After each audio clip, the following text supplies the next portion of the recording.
ಒಂದು ಊರಿನಲ್ಲಿ ರಾಮು ಎಂಬ ಹಣ್ಣು ಮಾರಾಟಗಾರ ಇದ್ದ. ಅವನು ಪ್ರತಿದಿನ ಕಷ್ಟಪಟ್ಟು ಹಣ್ಣುಗಳನ್ನು ಮರುತ್ತಿದ್ದ. ಇವತ್ತಾದ್ರೂ ವ್ಯಾಪಾರ ಚೆನ್ನಾಗಾಯ್ತಾ ಅಥವಾ ಎಂದಿನಂತೆ ಹಾಗೆ ಬಂದ್ರಾ? ಇಲ್ಲ ಕಣೆ, ನಾನು ಮುಂಜಾನೆಯಿಂದ ಸಾಯಂಕಾಲದವರೆಗೂ ಅಡ್ಡಾಡಿದೆ, ಆದ್ರೆ ಯಾವ ಒಂದು ಗಿರಾಕಿ ಕೂಡ ಬರ್ಲಿಲ್ಲ. ಇದೇ ರೀತಿಯಾದ್ರೆ ನಾವು ಜೀವನ ನಡೆಸೋದು ತುಂಬಾ ಕಷ್ಟ ಆಗುತ್ತೆ.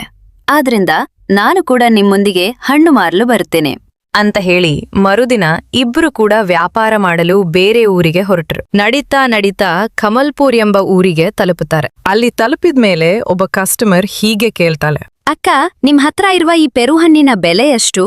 ಆಗ ರಾಮುವಿನ ಹೆಂಡತಿ, ಬನ್ನಿ ಮೇಡಮ್, ಬೆಲೆ ಕೇವಲ 90 ರೂಪಾಯಿ ಕೆಜಿಗೆ. ಕೆಜಿಗೆ 50 ರೂಪಾಯಿ ಮಾಡಿ 2 ಕೆಜಿ ಕೊಡಿ ಅಕ್ಕ ಅಂತ ಕಸ್ಟಮರ್ ಕೇಳ್ತಾಳೆ.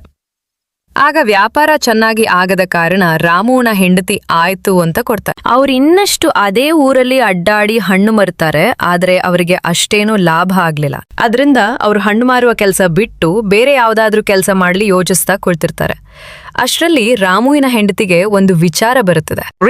ನಾವು ನಿಮ್ ತಾತನ ಹಾಡು ಬಿದ್ದ ಖಾಲಿ ಜಮೀನಿತ್ತಲ್ಲ, ಅದ್ರಲ್ಲಿ ನಾವು ವ್ಯವಸಾಯ ಮಾಡಿದ್ರೆ ಹೇಗಿರುತ್ತೆ? ಹೌದು, ನಾವು ಆ ಜಮೀನನ್ನು ಸ್ವಚ್ಛ ಮಾಡಿ ಅಲ್ಲಿಯೇ ಏನಾದ್ರೂ ವ್ಯವಸಾಯ ಮಾಡೋಣ ಅಂತ ಹೇಳಿ ಇಬ್ರು ಕೂಡ ಆ ಹಾಡು ಬಿದ್ದ ಜಮೀನನ್ನ ಸ್ವಚ್ಛ ಮಾಡಲು ಹೋಗ್ತಾರೆ. ಸತತ ಪ್ರಯತ್ನದಿಂದ ಜಮೀನು ಸ್ವಚ್ಛವಾಗುತ್ತದೆ. ನಂತರ ಅವರು ಜಮೀನನ್ನು ಉಳುಮೆ ಮಾಡಿಸಿ ಭತ್ತದ ಶಶಿಯನ್ನು ನೆಡಲು ನಿರ್ಧರಿಸುತ್ತಾರೆ. ಹಾಗೆ ಭತ್ತವನ್ನು ನೆಡುತ್ತಾರೆ. ಆ ಬೆಳೆಯೂ ಕೂಡ ಚೆನ್ನಾಗಿ ಬೆಳೀತದೆ. ಕೆಲವು ತಿಂಗಳುಗಳ ನಂತರ ಆ ಬೆಳೆ ಕಟಾವಿಗೆ ಬರುತ್ತದೆ.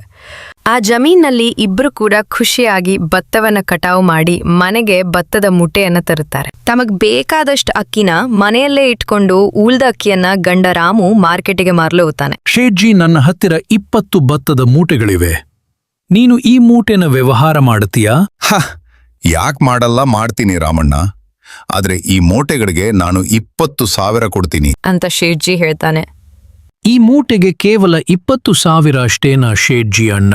ಕನಿಷ್ಠ ಪಕ್ಷ 25,000ನಾದರೂ ಸಿಗುವುದಿಲ್ಲವೇ ಈ ಅಕ್ಕಿ ಮೂಟೆಗೆ? ಸಿಗುತ್ತೆ, ಆದ್ರೆ ನೀನ್ ಮುಂದಿನ ಬಾರಿಯೂ ನಮ್ಮ ಅಂಗಡಿಯಲ್ಲಿಯೇ ವ್ಯವಹಾರ ಮಾಡಬೇಕು ರಾಮಣ್ಣ. ಹಾಗಿದ್ರೆ ಮಾತ್ರ ನಾನು 25,000 ಕೊಡ್ತೇನೆ ಅಂತ ಶೇಠ್ಜಿ ಹೇಳ್ತಾನೆ. ಆಯ್ತು, ಮುಂದಿನ ಬಾರಿಯೂ ಇಲ್ಲೇ ತೆಗೆದುಕೊಂಡು ಬರ್ತೀನಿ. ಈ ಮುಟೆನ ತಗೊಂಡು ಹಣವನ್ನು ಕೊಡು ಶೇಠ್ಜಿ ಅಂತ ಹೇಳಿ ರಾಮು ಹಣವನ್ನ ತೆಗೆದುಕೊಂಡು ಖುಷಿಯಿಂದ ಮನೆ ಕಡೆಗೆ ಹೊರಡುತ್ತಾನೆ. ನಮ್ಮಿಬ್ಬರ ಜೀವನದ ಕತೆ ಹೇಗೆ ಅನ್ಸಿತೆಂದು ಕಾಮೆಂಟ್ ಮೂಲಕ ತಿಳಿಸಿ. ಹಾಗೂ ನಮ್ಮ ಚಾನೆಲ್ ಅನ್ನು ಸಬ್ಸ್ಕ್ರೈಬ್ ಮಾಡಿ. ಧನ್ಯವಾದಗಳು.